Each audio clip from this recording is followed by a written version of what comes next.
Hola, muy buenas noches. Yo soy Natalia Cárdenas Garcés del programa de enfermería de la Universidad de Caldas. Estoy cursando el segundo semestre. Este es un trabajo para el área de bioquímica y el día de hoy les voy a hablar sobre los aminoácidos. Entonces, los aminoácidos están constituidos por una función amino y una función ácido o carboxilo. Los aminoácidos hacen parte de la base de la síntesis de algunos neurotransmisores, de algunas hormonas, entre otros. Y hay aminoácidos esenciales y no esenciales. Los no esenciales son los que el organismo puede sintetizar y los esenciales son los que el organismo no puede sintetizar. Entonces, bueno, de los aminoácidos voy a empezar comentándoles sobre las vías catabólicas. Entonces, la vía catabólica principal sería la transaminación. Bueno, entonces, la transaminación, como su nombre lo indica, es transferir el grupo amino del aminoácido al cetoácido, que va a ser el receptor. Entonces, en este caso, para la transaminación, entonces se tendría un alfa aminoácido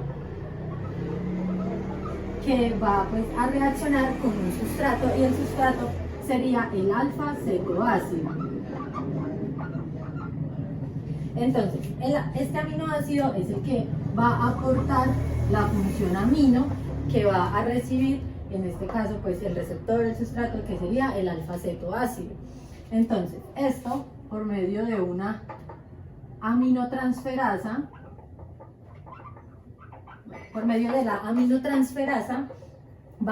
se va a obtener en los productos un nuevo esqueleto carbonado o una nueva cadena carbonada, que sería la proveniente del aminoácido sin su grupo amino, y se va a tener un nuevo aminoácido. Y ese nuevo aminoácido sería el cetoácido, pero pues con el grupo amino. Pero entonces esta es una reacción reversible, o sea, va de aquí para allá y de allá para acá.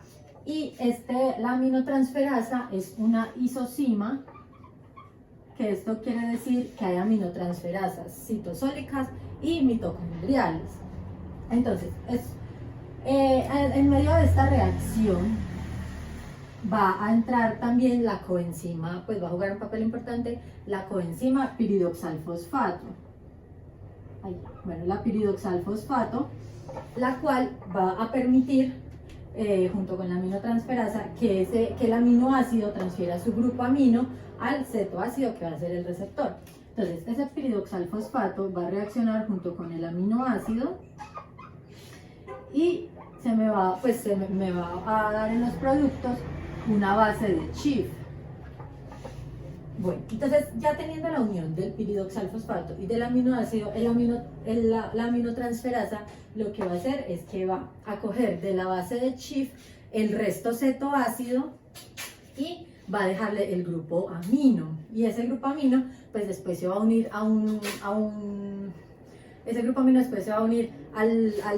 la parte cetoácida y va a formar el nuevo aminoácido. Bueno, entonces ya. Les voy a dar pues unos ejemplos, por ejemplo con el caso ya teniendo un aminoácido como la alanina. Entonces estos serían los ejemplos. Entonces, por ejemplo, con la alanina, que va a reaccionar con un alfa cetoglutarato. Entonces, la alanina pues sería mi grupo aminoácido que va a aportar, sería el aminoácido, perdón, que va a aportar el grupo amino.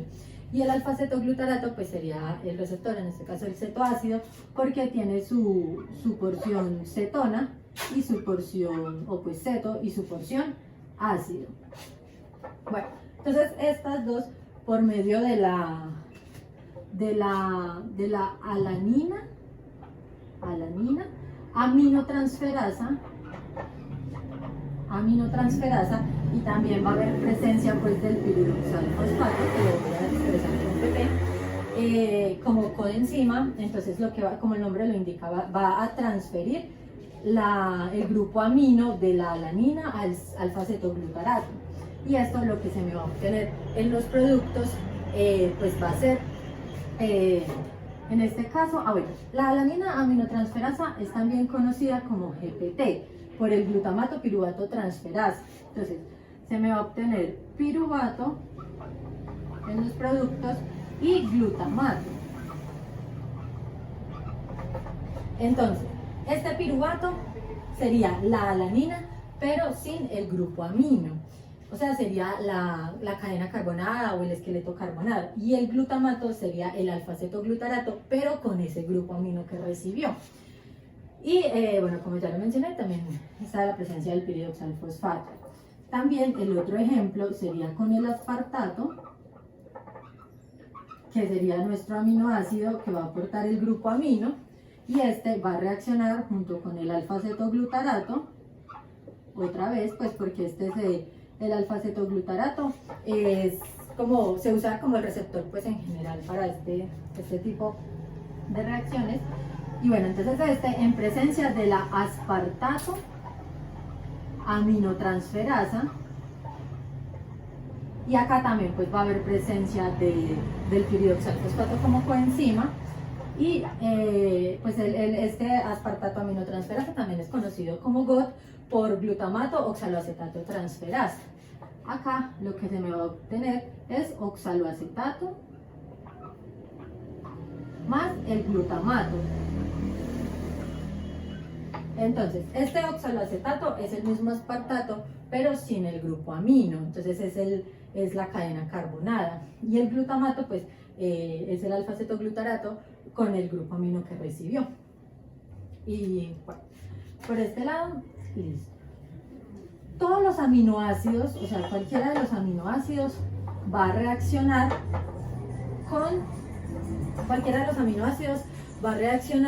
junto con un junto con un alfa-cetoácido, y me va a producir por transaminación un nuevo alfa-cetoácido. Entonces, ¿esto qué quiere decir? Tenemos el aminoácido y por ejemplo, va a reaccionar con piruvato. El piruvato es el alfa-cetoácido, que es el receptor del grupo amino que va a transferir el aminoácido. Y por medio de una transaminación,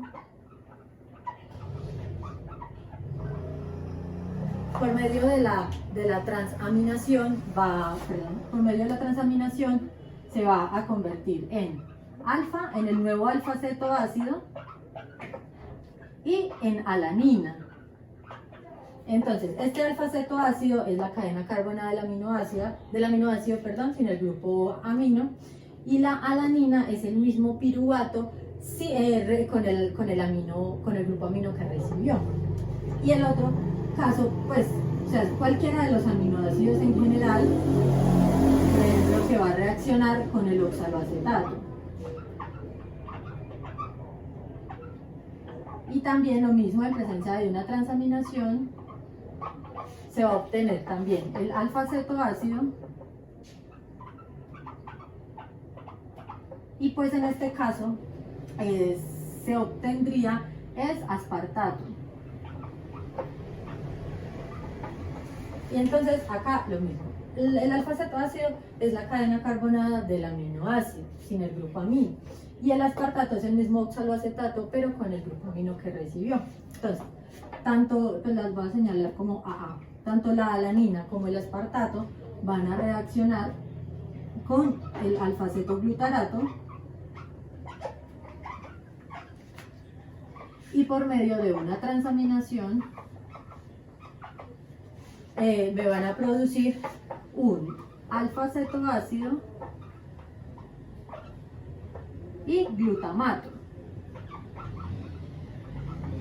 Entonces, ya aquí en este alfa-cetoácido y el glutamato, pues es lo que se me va a obtener de los productos, y este glutamato, por medio de una desaminación oxidativa,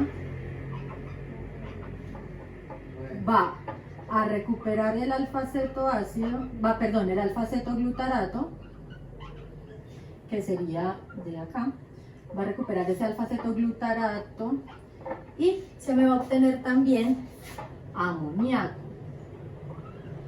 o sí, amoníaco o el grupo amino libre, y pues al final la urea, porque La desaminación oxidativa lo que va a hacer es que no va a transferir el grupo amino, sino que lo va a liberar, como se puede observar. Y ya ese grupo amino ya va a pasar pues a ser parte de la síntesis de la urea. Y bueno, ya con esto pasamos a lo que es la desaminación oxidativa, que fue el último procesito de ahí que les estaba hablando. Entonces ya la desaminación oxidativa del glutamato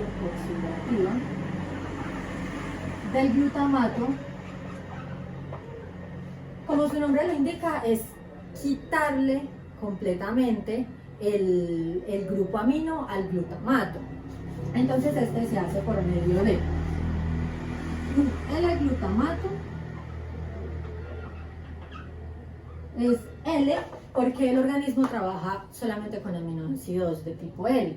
Y pues esto es por, o sea, la explicación pues, de por qué es L es por la imagen pues por la imagen hipotética pues que se hacen de las estructuras de estos aminoácidos. Entonces hay uno derecho y uno izquierdo.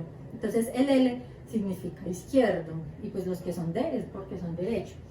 Entonces sería el grupo L, que es con el que trabaja el organismo, y este en presencia del agua por medio de el glutamato deshidrogenasa. Entonces, y en presencia pues de NAD, que se va a obtener NAD reducido, lo que va a hacer es que me va a formar, o sea, todo esto me va a dar como producto el alfa-cetoglutarato más el ion amonio.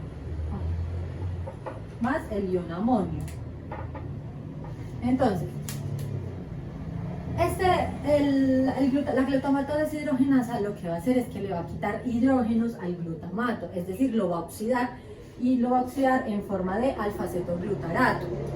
Y aparte se me va a obtener el ion amonio, porque NH4 es ion amonio y NH3 es amoníaco. Y pues también va a haber presencia del NAD, que se va a obtener NAD reducido. Bueno, esto por esta parte.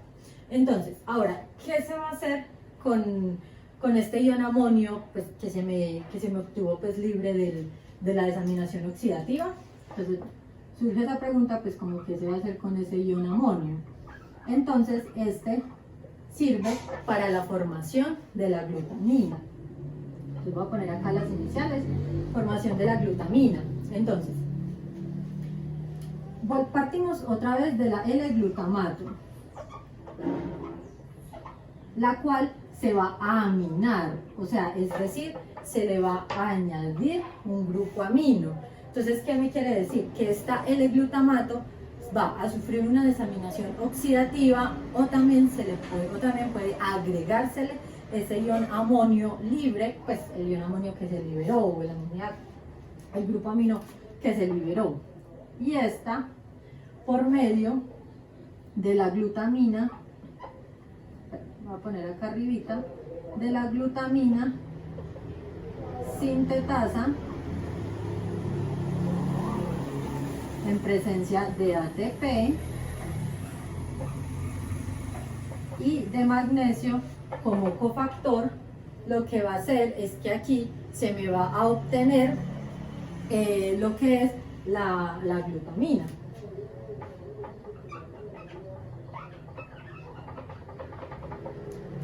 Porque por eso se llama pues, formación de la glutamina. Y ya, esta glutamina, este proceso, esta reacción de la formación de la glutamina, el organismo la utiliza para eliminar temporalmente esos iones amonio, ese amoníaco libre, pues para eliminarlo temporalmente. Entonces, de aquí ya pasamos a lo que es les voy a hablar sobre la formación de la urea, la síntesis de la urea. Entonces, para la síntesis de la urea, Pues hay unas características, por ejemplo, la síntesis de la urea, perdón, se da a nivel de los hepatocitos, entonces quiere decir pues en el hígado, todos los grupos amino que se liberan del glutamato por la desaminación oxidativa, casi en su mayoría pues son eliminados en forma de urea. Me lo puedo escribir por acá. La formación de la urea. También otra característica es que esta síntesis de la urea se da pues en presencia de energía, requiere gasto de energía. Para la síntesis de la urea se requieren 5 enzimas porque son 5 reacciones y 3 alimentadores iniciales o sustratos, como lo son el dióxido de carbono, el aspartato y el amoníaco. Entonces, como le mencioné, son 5 reacciones, entonces se las voy a decir. La primera es la síntesis de carbamilfosfato, la segunda es la síntesis de citrulina, la tercera es la síntesis de arginino-succinato, el cual se va a romper y va a dar pues la síntesis de arginina, y esa arginina se va a hidrolizar y ya se va a convertir en lo que es pues la urea. Bueno, entonces voy a empezar con el ciclo de la urea, la síntesis de la urea. Entonces, primero que todo, el dióxido de carbono va a reaccionar con el grupo amino. Esto en presencia de la carbamil fosfato sintetasa. Entonces, esto me quiere decir que es en presencia también de ATP. Esto lo que me va a dar como producto es el carbamil fosfato. Voy a poner una P pues para abreviar. Entonces, a ese carbamil fosfato se le va a unir la ornitina. Entonces se van a unir por medio de la ornitina transcarbamilasa. Esa ornitina transcarbamilasa lo que va es, pues como su nombre lo indica, va a transferir el grupo carbamilo a la ornitina. Y entonces esto me va a dar como producto la citrulina. Esta primera reacción de acá, toda esta pues que vemos acá, que estoy punteando, se da a nivel de la mitocondria. Bueno, toda esa se da a nivel de la mitocondria y ya pues lo demás de la reacción se va por fuera de esta, es decir, pues en el citosol. Entonces, esa citrulina por medio de la arginino-succinato sintetasa, entonces va a haber presencia de ATP y también en presencia del aspartato. Entonces acá sería la del ATP y en presencia, entonces la citrulina junto con la arginino-succinato sintetasa y la presencia del aspartato y la ATP me van a formar lo que es la arginino-succinato. Y esa arginino-succinato por medio de la arginino-succinasa me va a dar pues se me va a obtener 2 productos. Uno es el fumarato y el otro es la arginina. Listo. Entonces ya teniendo esa arginina se va a hidrolizar se va a hidrolizar por medio de la arginasa. Y esa arginasa, bueno, entonces se me va a hidrolizar por medio de la arginasa y lo que se va a obtener, me subí. Entonces, por un lado la ornitina y por el otro la urea. Entonces, para esa urea tiene una parte central que es esta que le señalé, la cual la obtiene del dióxido de carbono del inicio y tiene 2 grupos amino, el cual uno lo obtiene de este amoníaco libre del inicio y el otro lo obtiene del aspartato que se da durante la reacción. Este ciclo de la urea está conectado con el ciclo de Krebs por medio de, en esta parte de la reacción donde se da la formación del fumarato, el fumarato se convierte en malato y de malato se convierte a oxaloacetato. A oxaloacetato. Y entonces, pues estos ya son, ahí ya pues sigue incorporándose al ciclo de Krebs. Entonces, pero entonces por medio de estas por donde se comunica. Bueno, esta es la formación de la urea. Después de la formación de la urea, les voy a, bueno, entonces surge la pregunta de si ya se eliminó el grupo amino de los aminoácidos, entonces, ¿qué va a suceder o para dónde se va a destinar la cadena carbonada de estos o el esqueleto carbonado que yo les mencionaba? Entonces, uno de los destinos que puede tener el aminoácido cuando ya libera su grupo amino, entonces puede ser, por ejemplo, para la síntesis de glucosa. Entonces serían aminoácidos glucogénicos. Y pues entre ellos hay varios, por ejemplo la alanina, el aspartato, la histidina, la prolina, entre otros. También se puede destinar para la síntesis de cuerpos cetónicos. Entonces estarían los aminoácidos cetogénicos. Y entre estos cetogénicos pues están lo que es la leucina,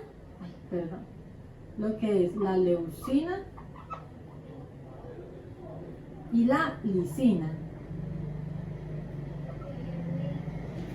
Y ya hay otros que se pueden destinar para ambas cosas, o sea, pueden ser tanto como cetogénicos, glucogénicos como cetogénicos. Y entonces por acá, por ejemplo, aquí está el triptófano, está por ejemplo también la isoleucina. Bueno, y los aminoácidos también se pueden como redistribuir, reorganizar, también dependiendo del metabolismo que realicen. Entonces, por ejemplo, lo voy a poner por acá. Entonces, por ejemplo, se pueden organizar dependiendo del metabolismo que realicen. Entonces, por ejemplo, están aquellos que en su metabolismo, en el metabolismo de los aminoácidos, por ejemplo, se tiene acetoacetil-CoA. Pues acetoacetil-coenzima A. Y pues entre ellos está la lisina y la leucina. También hay otros del cual se obtiene acetilcoenzima A, que por ejemplo sería lo que es el triptófano y la isoleucina. Y hay otros, por ejemplo, como la alanina, que está por medio de una transaminación se obtiene piruvato, y ese piruvato por medio de una descarboxilación oxidativa se va a convertir en la acetilcoenzima A, que sería pues esta acá también. Y esta acetilcoenzima A se puede destinar, por ejemplo, se puede utilizar en diferentes procesos, por ejemplo, para la síntesis de colesterol, para la síntesis de cuerpos cetónicos, para la síntesis de colesterol, de cuerpos cetónicos, para muchos otros procesos. Y también se puede utilizar en el ciclo de Krebs. Se puede continuar pues, estudiando en el ciclo de Krebs. Entonces, por ejemplo, esta acetilcoenzima A se une, por ejemplo, al oxaloacetato, o sea, la acetil-CoA se une al oxaloacetato y forman lo que es el citrato, y bueno, entonces ahí continúan todo el ciclo de Krebs. Ya, por ejemplo, hay otros aminoácidos que dan glutamato, como por ejemplo la prolina y por ejemplo la histidina. Y ese glutamato, por medio de desaminación, por medio de la desaminación, ya no se ve, se va a convertir en alfa-cetoglutarato. Se va a convertir en alfa-cetoglutarato. Entonces, esto lo que evidencia es que a pesar de que los aminoácidos participan pues en otros procesos, en diferentes metabolismos, en diferentes procesos de metabolismo, Y al final, pues prácticamente van a terminar en el ciclo de Krebs. Bueno, es importante mencionar en cuanto al tema de los aminoácidos sobre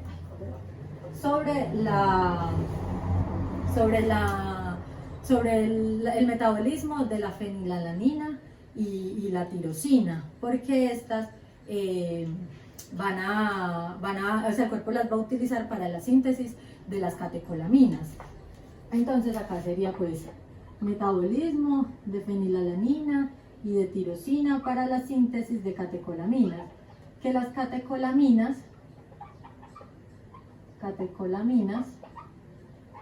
son, por ejemplo, la adrenalina y la noradrenalina.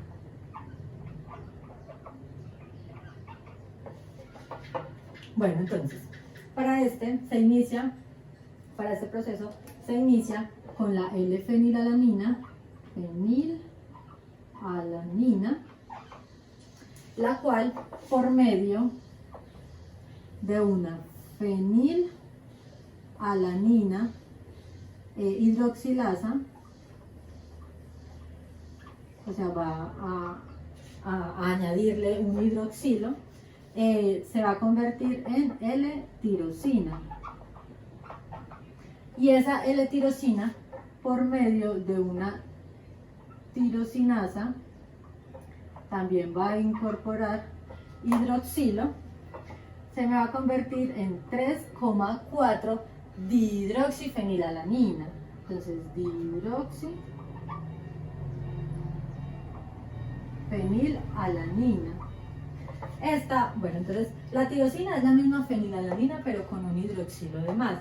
Y la dihidroxifenilalanina es una fenilalanina con 2 hidroxilos de más. Entonces, esta también se conoce como dopa. Entonces, esta 3,4 dihidroxifenilalanina, por medio de la descarboxilasa, va a liberar el carboxilo en forma de dióxido de carbono.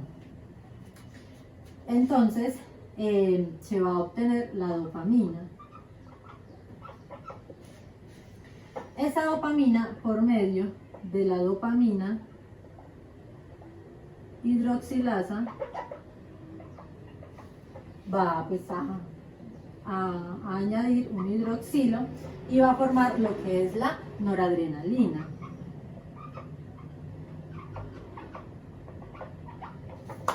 Entonces, esa noradrenalina es la misma dopamina, pero con 3 hidroxilos, o sea, con un hidroxilo de más. Bueno, entonces, esa noradrenalina, por medio de una transmetilasa, va a añadir un metilo de una metionina de otro aminoácido, CH3, y esto me va a dar como resultado la adrenalina. Entonces se puede ver, voy a poner con azul, se puede evidenciar que pues por medio de la fenilalanina y de la tirosina, cada una de estas, se puede llegar a la noradrenalina y a la adrenalina, que serían las catecolaminas. Entonces, esta adrenalina es la misma noradrenalina, pero con un grupo metilo, que se obtuvo de la metionina.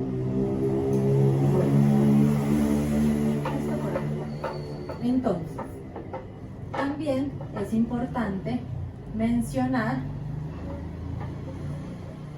la creatina como fuente de energía en el tema de los aminoácidos. Entonces, la creatina como fuente de energía. Entonces, esto me indica que la creatina sirve de reserva de reservorio, de reserva de energía a nivel muscular.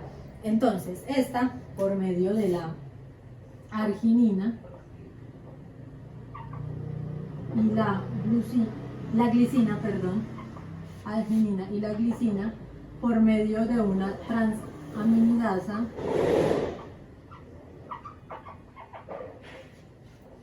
me va a obtener guanidoacetato.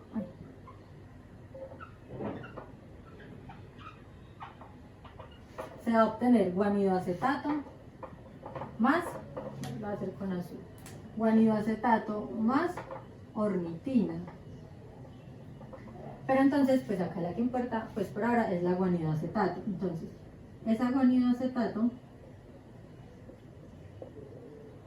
entonces, la arginina y la glicina se unen, esta reacción de acá arribita se da a nivel del riñón. Entonces ellas se unen y por medio de la transaminidasa van a obtener guanidoacetato y ornitina. Ese guanidoacetato, por medio de una transmetilasa,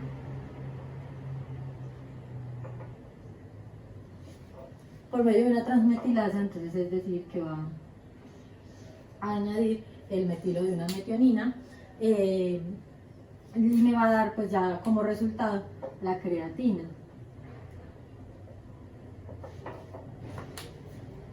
Esta segunda reacción de acá, partiendo del guanidoacetato, se da ya a nivel del hígado. Entonces, para este proceso, bueno, entonces la creatina es la misma guanidoacetato, pero con un grupo metilo de más. La creatina contiene pues en su estructura un nitrógeno, pero no es proteico, Y para este proceso se requieren de 3 aminoácidos: la arginina, la glicina y la metionina, pues que es la que aporta el metilo. Pero entonces, pues como mencioné, las 2 primeras a nivel del riñón y la otra pues a nivel del hígado.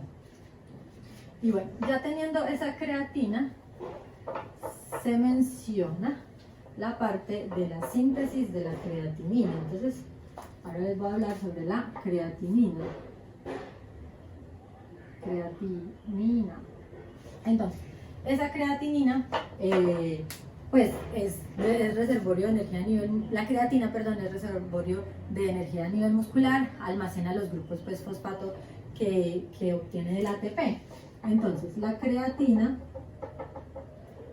junto con el ATP, por medio de una fosfocreatina quinasa,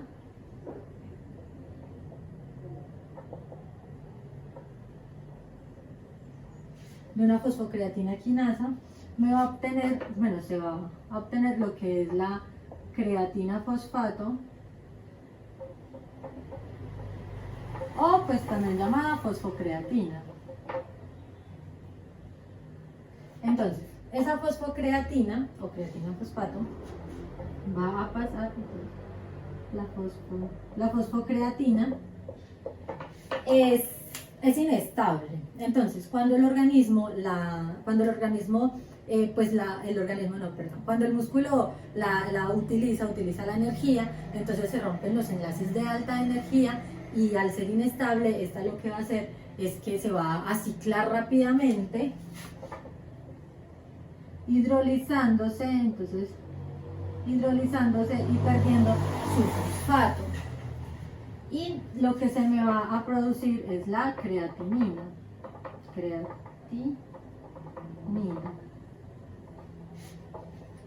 Que sería la fosfocreatina, pero entonces ciclada, sin el fosfato y pues hidrolizada.